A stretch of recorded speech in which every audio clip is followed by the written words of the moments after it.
Hello everyone, welcome to the tax show. Business start करना है but funds नहीं है।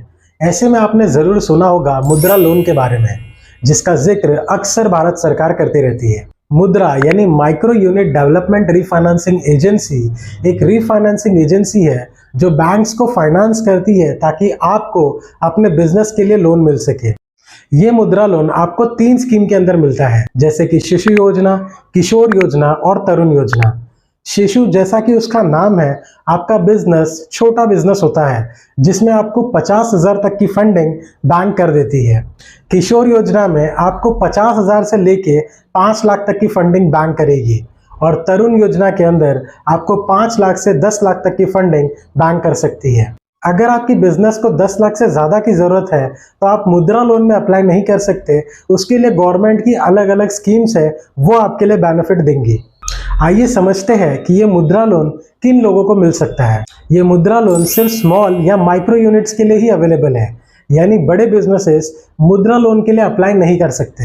ये लोन नए या एग्जिस्टिंग बिजनेस दोनों के लिए ही मिल जाता है। इस स्कीम में अप्लाई करने के लिए आपकी एज 18 से 65 साल के बीच होनी चाहिए। भले आप इसमें इंडिविजुअली अप्लाई करें या फिर आपकी बिजनेस प्रोप्राइटरी कंसर्न हो या प्राइवेट लिमिटेड कंपनी या फिर पार्टनरशिप फर्म, आपको ये लोन मिल जाएगा। आपका बिजनेस भले ही अर्बन या रूरल एरिया में हो, आप अप्लाई कर सकते हैं। इस स्कीम में अप्लाई करने के लिए एक बात का जो आपको ध्यान रखना है वो है आपका क्रेडिट स्कोर।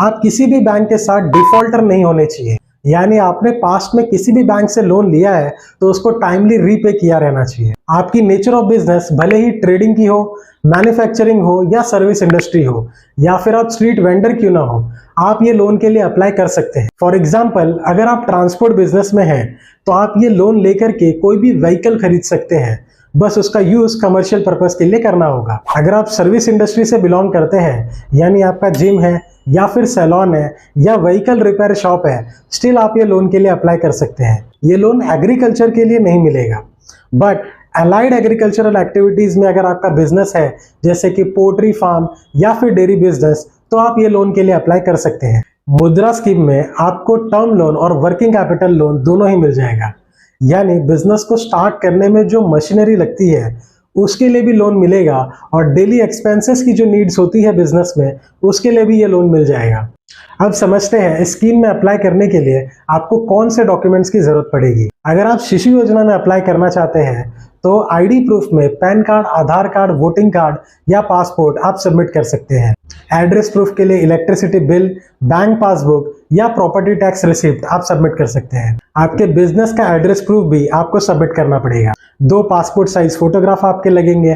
अगर आपको कोई मशीनरी खरीदनी है तो उस मशीनरी की कोटेशन भी आपको बैंक को बतानी पड़ेगी। अगर आप मटेरियल्स खरीदना चाहते हैं तो नेम ऑफ द सप्लायर भी आपको सबमिट करना पड़ेगा। अगर आप स्पेशल कैटेगरी से बिलोंग करते हैं, जैसे कि SC, ST, माइनॉरिटी, तो आपको उसका सर्टिफिकेट भी सबमिट करना पड़ेगा। यहाँ आपको लोन की कोई भी कोलैटरल सिक्योरिटी देने की जरूरत नहीं है, क्योंकि आपके लोन के रीपेमेंट की गारंटी सरकार खुद लेती है। आपको बैंक को अपना बिजनेस प्लान बताना पड़ेगा ताकि वो आप पे भरोसा कर सके कि आपका बिजनेस प्रॉफिटेबल बिजनेस होने वाला है। अब बात करते हैं किशोर या तरुण योजना की। तो जो डॉक्यूमेंट्स हमने ऑलरेडी डिस्कस किए शिशु योजना में, वो तो आपको सबमिट करने ही है।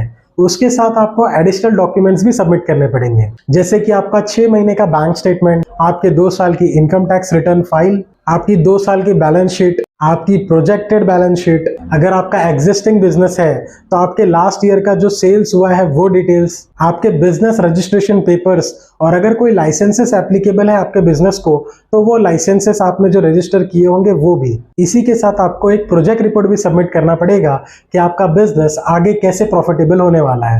किशोर और तरुण योजना में भी आपको कोई भी कोलैटरल सिक्योरिटी देने की जरूरत नहीं है। आप ये सारे डॉक्यूमेंट्स को एक साथ अरेंज कर सकते हैं और बैंक में सबमिट कर सकते हैं आपकी एप्लीकेशन के साथ। अब समझते हैं कि क्या वो रीजंस हैं जिसके वजह से मोस्टली एप्लीकेशंस रिजेक्ट होते हैं। सबसे पहला रीजन है कि जो आप बिजनेस प्लान बैंक को सबमिट करते हैं वो बैंक को सेटिस्फैक्टरी ना लगना, यानी बैंक को भरोसा ना होना कि आपका बिजनेस प्रॉफिटेबल होगा भी या नहीं, या फिर उसमें क्लैरिटी नहीं है कि आप किस तरीके से बिजनेस को मैनेज करने वाले हैं।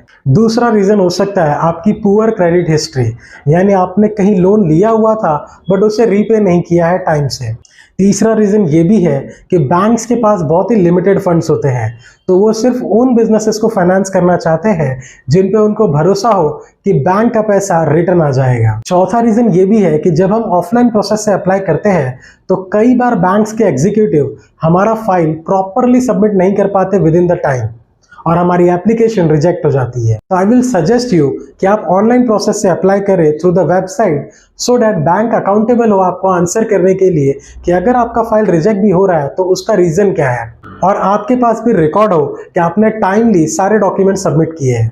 इस स्कीम में अप्लाई करने के लिए आप विजिट कर सकते हैं udyamimitra.in पे। इस स्कीम के रिलेटेड अगर आपको कोई भी क्वेरी या डाउट है तो कमेंट करके आप हमसे पूछ सकते हैं।